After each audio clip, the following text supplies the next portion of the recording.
Assalamualaikum warahmatullahi wabarakatuh. Hai adik-adik, perkenalkan, nama saya Pak Rian. Saya adalah guru bahasa Indonesia di SMP Negeri 5 Bandung. Meskipun kalian sekarang belajar di rumah, tapi kalian harus tetap semangat ya. Berikut ini adalah kompetensi dasar yang menunjang untuk materi. Pertama ada kompetensi dasar 3.15, yaitu mengidentifikasi unsur-unsur drama atau baik tradisional maupun modern yang disajikan dalam bentuk pentas atau naskah. Berikutnya ada KD 4.15, yaitu menginterpretasi drama baik tradisional maupun modern yang dibaca dan ditonton atau didengar. Berikutnya ada KD 3.16, yaitu menelaah karakteristik unsur dan kaidah kebahasaan dalam teks drama yang berbentuk pentas atau naskah. Lalu yang terakhir ada KD 4.16, yaitu menyajikan drama dalam bentuk pentas atau naskah. Oh iya, selama PJJ ini saya mempunyai murid belajar daring di rumah ya. Baik, kita panggil saja ya. Hai Gori, apa kabar? Baik Pak Rian.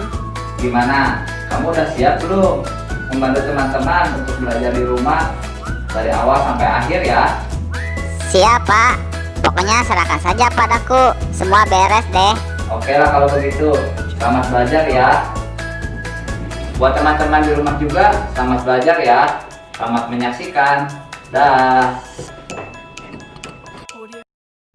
Hai teman-teman, bertemu lagi bersama saya, si Boring, bocah dalam jejaring.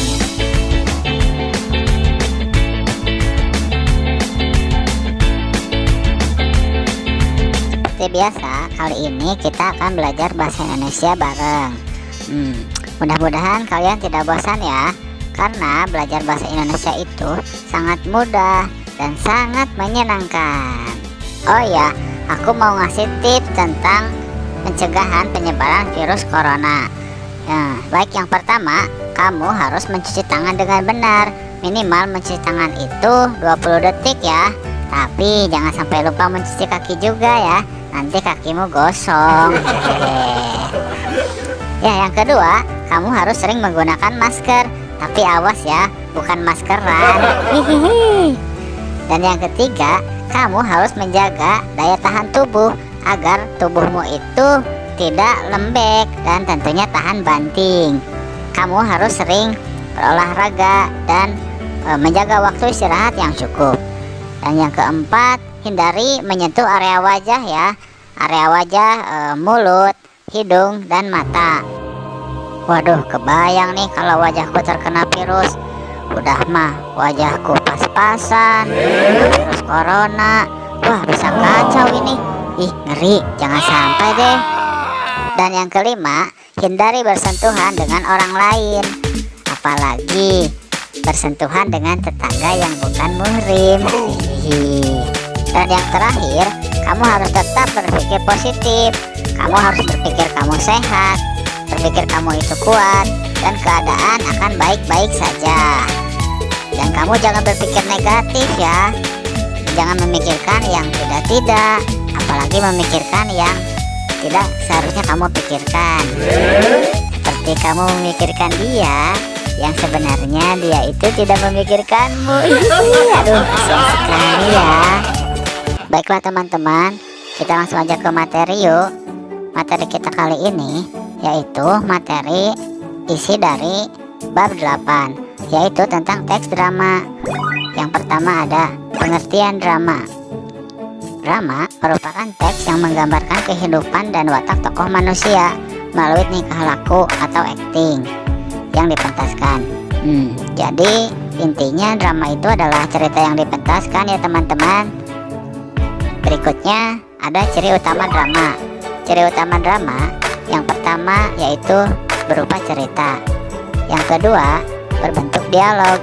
Dan yang ketiga tujuan untuk dipentaskan. Kemarin sudah kan ciri-ciri drama. Ya, lalu berikutnya ada unsur-unsur teks drama. Unsur teks drama yang pertama ada tema, yang kedua ada amanat atau pesan moral, yang ketiga ada alur, yaitu jalannya cerita, yang keempat ada penokohan, tokoh utama misalnya atau tokoh pembantu dan lain-lain, dan yang kelima ada dialog atau percakapan antar tokoh, dan yang keenam ada latar tempat dan latar waktu. Selanjutnya ada struktur teks drama. Yang pertama ada prolog. Prolog artinya pendahuluan atau pembukaan dari suatu cerita dalam teks drama, yaitu isinya meliputi pengenalan tokoh, latar dan latar belakang cerita. Yang kedua ada dialog. Dialog di sini selain isinya percakapan, tapi dialog di sini adalah awal permasalahan sampai memuncaknya suatu peristiwa yang berisi orientasi, klasifikasi, dan resolusi. Dan yang ketiga ada epilog. Epilog itu artinya penutup atau intisari dari sebuah cerita. Berikutnya ada kaidah kebahasaan teks drama.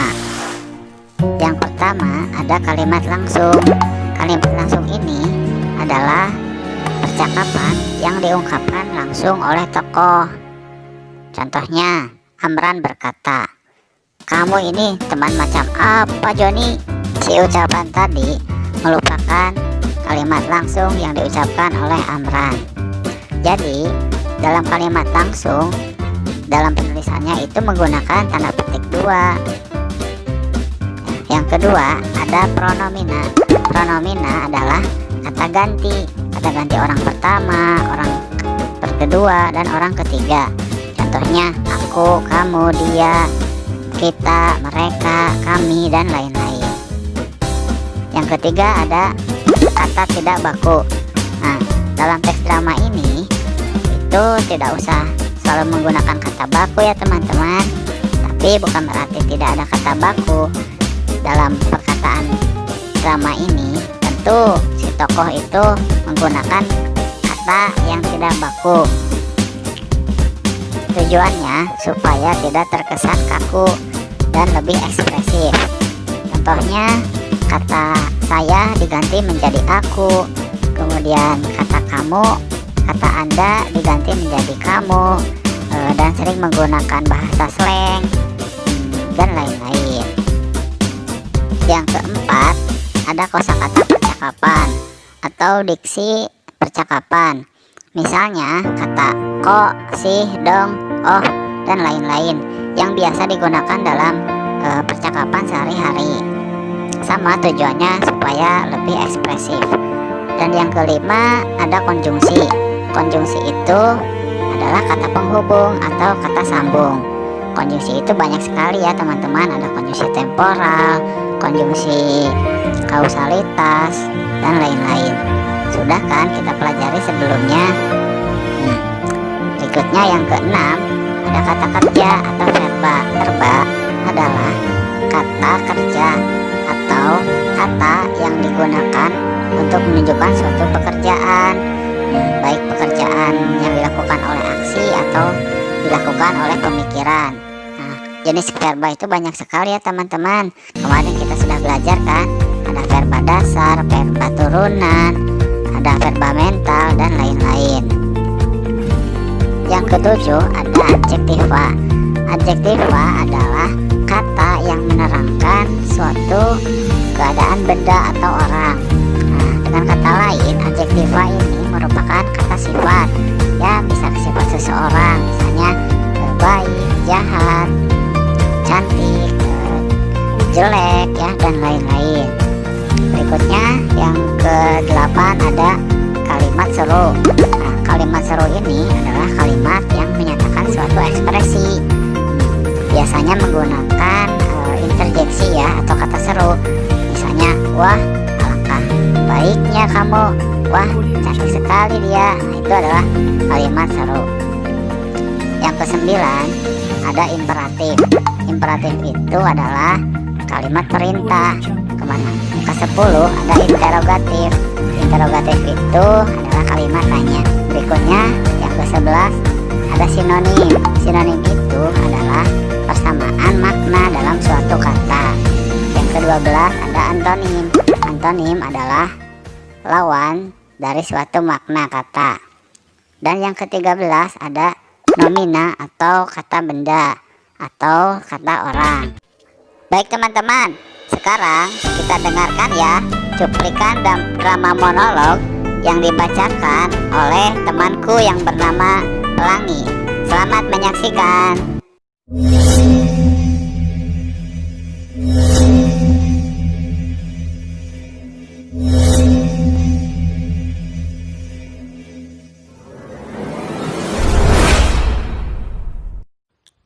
Halo teman-teman, hari ini aku akan membacakan drama monolog yaitu Pangeran Adil Mencari Keadilan.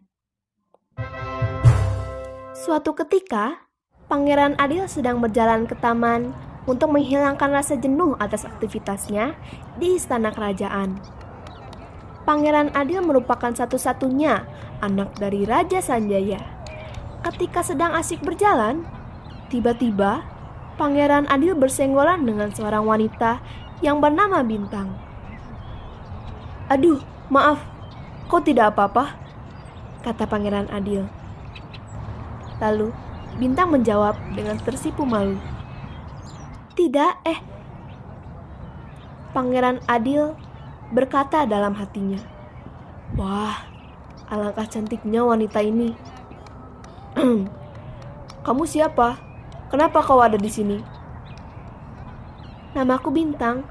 Kau siapa?" tanya Bintang. Pangeran Adil pun menjawab, "Namaku Adil. Aku adalah putra dari Raja Sanjaya." "Ah, maafkan aku Pangeran jika aku sudah berani lancang kepadamu," kata Bintang dengan rasa khawatir. Pangeran Adil berkata, "Oh, tidak usah khawatir. Panggil saja aku Adil. Kau tidak usah sungkan kepadaku." Pangeran Adil dan Bintang berbincang-bincang di taman dengan sangat asyik. Kini mereka pun semakin akrab. Setiap hari mereka selalu bertemu di taman itu. Hari demi hari telah mereka lalui bersama dengan penuh cinta. Hingga suatu saat mereka pun menikah. "Akhirnya kita menikah. Terima kasih, kau telah menerima cinta. Kini kau sudah menjadi seorang putri dari seorang pangeran," kata Pangeran Adil. "Aku sungguh tidak menyangka bisa menikah dengan seorang pangeran sepertimu. Pangeran yang baik hati, bijaksana, dan penuh kasih sayang. Aku berjanji akan selalu mencintaimu selamanya," kata Putri Bintang. Ratu Sanjaya berkata, "Selamat anakku, kini kau sudah memiliki pendamping hidup. Aku turut bahagia dan ibu doakan semoga kalian bahagia selamanya." Raja Sanjaya berkata, "Wahai anakku, akan kuwariskan seluruh harta dan kerajaanku kepada kalian berdua. Kalian boleh menggunakan fasilitas yang ada di istana ini, dan aku akan menjamin semua keinginan kalian."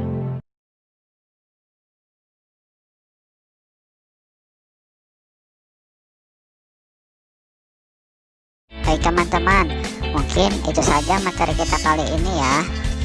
Oh ya, ada pesan dari Parian. Katanya, jika kamu ingin memperbaiki hidupmu, maka yang pertama kali kamu harus perbaiki adalah perbaiki bahasamu. Karena bahasa itu mencerminkan pemikiran dan sikap seseorang. Maka dari itu, gunakanlah bahasa yang baik. Mulai sekarang, ubahlah bahasamu. Mengubah kata akan mengubah dunia. Change the world, change the world. Baik, itu saja teman-teman. Sampai berjumpa lagi ya. Dah.